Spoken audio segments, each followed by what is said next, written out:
Good morning, welcome back to my channel. তোমরা সবাই কেমন আছো? আশা করি তোমরা সবাই অনেক ভালো আছো, আর আমিও খুব ভালো আছি। চারিদিকে এখন কি চলছে দেখতে পাচ্ছ? কন্ট্রোভার্সি। জানি না কার যে কিসের অত প্রবলেম হয়, আমি কিছুতেই কিছু ভেবে পাই না। কে বাবার বাড়ি থাকবে, কে শ্বশুর বাড়ি থাকবে, কে কোথায় থাকবে, সেটা তো তার একান্তই ব্যক্তিগত ব্যাপার হয়, তাই নয়? কিন্তু না, কিছু মানুষের প্রবলেমের তো শেষ নেই। আচ্ছা, তোমরা একটা কথা বলো তো, যারা এই কন্ট্রোভার্সিটা ক্রিয়েট করছো, এমন তো অনেক বউ আছে যারা বাপের বাড়িতে থাকে, কই তাদেরকে গিয়ে তো তোমরা অ্যাটাক করো না। কিন্তু যারা সোশ্যাল মিডিয়ার সঙ্গে যুক্ত আছে তাদেরকেই বেশি বেশি করে অ্যাটাক করা হয়। কিন্তু কিসের জন্য আমি তো এটাই বুঝতে পারি না। কারোর কোনো প্রবলেম থাকতেই পারে, সবার তো আর শ্বশুর বাড়ি সমান হয় না। কিছু পারিবারিক প্রবলেমের জন্য হতেই পারে সে আজকে বাবার বাড়ি এসে আছে, পরে হয়তো সবকিছু ঠিক হয়ে গেলে আবার নিজের শ্বশুর বাড়ি ফিরে যাবে। আর কিছু মানুষের ভাবনা তো আল্ট্রা প্রো ম্যাক্সের থেকেও এগিয়ে চলে।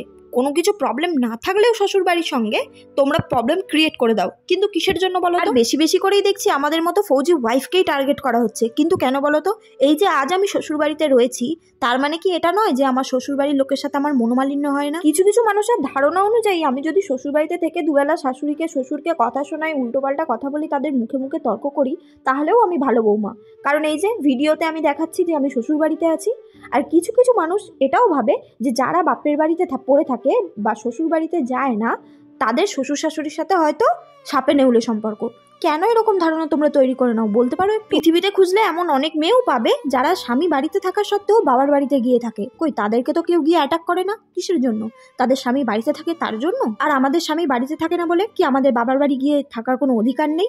নাকি স্বামী বাড়িতে থাকে না বলে আমাদের বাবার বাড়িতে গিয়ে থাকাটা বড় অপরাধ হয়ে যায়? তাদের মনে হয় যে এই মেয়েটা বাবার বাড়িতে পড়ে থাকে তাই একে পছন্দ হচ্ছে না, তার ভিডিও দেখো না প্লিজ। কিন্তু এভাবে কমেন্ট বক্সে এসে উল্টো পাল্টা কমেন্ট করো না প্লিজ। তোমরা যারা এত গর্ব করে বলো যে আমার শ্বশুর ভালো, আমার শাশুড়ি ভালো, আমার শ্বশুর বাড়ির সবাই ভালো, তারা একটা কথা বলো তো, কোনোদিন কি এমন আসতে পারে না যে তোমার শ্বশুর বাড়ির সাথে তোমারও কোনো প্রবলেম লেগে গেল আর তুমিও বাপের বাড়ি গিয়ে রইলে? আসলে যাদের সঙ্গে এই ঘটনাটা ঘটে না, তারাই শুধু একমাত্র বোঝে। আর যাদের সঙ্গে নতুন নতুন এখন এই সমস্ত কিছুই ঘটছে না, তারা ভাববে ও আমি তো দারুণ আছি, আমি তো বিন্দাস আছি।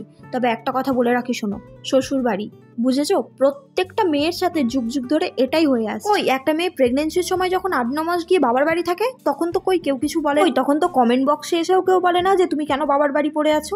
তখন তো সবাই এই কথাটাই ঘুরিয়ে বলে যে প্রেগনেন্ট হয়েছো, বাবার বাড়ি গিয়ে রেস্ট করো। কেন? রেস্ট তো শ্বশুর বাড়িতেও করা যায়। তাহলে না এই দুটোর মধ্যে কোনোদিন পার্থক্য হতো না, বুঝেছো? শ্বশুর বাড়ি আর বাবার বাড়ির জায়গাটা না সম্পূর্ণ আলাদা, এটা সকলকেই বুঝতে হয়। এটা কিন্তু শুধু আমার সঙ্গে বলছি না, আমার শাশুড়ি মাও যখন প্রেগনেন্ট হয়েছিলেন তখনও কিন্তু সে তার বাবার বাড়িতেই গিয়ে তার মা যেভাবে তাকে কেয়ার করেছিল সেই কেয়ারটা কিন্তু তার শাশুড়ি মা তাকে করেনি। সবকিছু ভেবে দেখতে গেলে না অনেক কিছুই হয়। আর যারা এখন এত বড় বড় কথা বলছো শ্বশুর বাড়িতে থেকে, তারা এটা বলো না প্লিজ, বন্ধ করো এই কথা বলাটা। এমনও তো দিন আসতে পারে না যে তুমি হঠাৎ করে গিয়ে বাবার বাড়িতে রইলে, তখন তো তোমাকেও কথা শুনতে হবে। কেন এমন কাজ করবে যাতে কথা শুনতে হয়? আজ তো সোশ্যাল মিডিয়ায় অনেক ফৌজি ওয়াইফ আছো। একটা কথা বলো তো, যখন তোমাদের ফৌজিবাবুর সাথে কথা হয় না, দিনের পর দিন চলে যায়, সে ফোন করে না, তাকে একটুখানি দেখতে পারো না ভিডিও কলে, তোমাদের মনের অবস্থা কেমন থাকে? ইচ্ছে করে বিছানা থেকে উঠে গিয়ে সমস্ত কাজ করতে? ইচ্ছে করে কারোর সাথে হেসে দুটো কথা বলতে? বলো তো এই কথাটা। কিন্তু শ্বশুর বাড়ি থাকলে তোমাকে সকাল থেকে উঠে রাত পর্যন্ত সমস্ত কাজটা করতে হবে। তোমার ইচ্ছে না থাকার সত্ত্বেও তোমাকে হেসে সবার সাথে কথা বলতে হবে।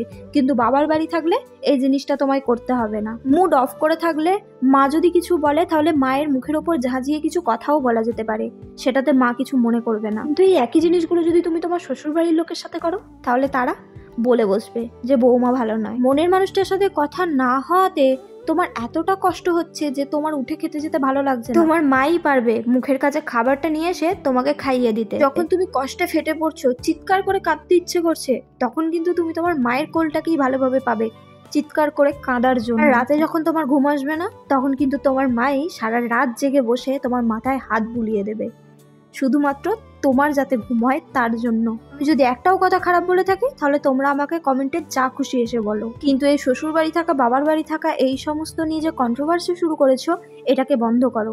তোমাদের যদি ভিডিও দেখতে ভালো না লাগে, তাহলে পুরোপুরিভাবে ইগনোর করে যাও, দেখতে হবে না।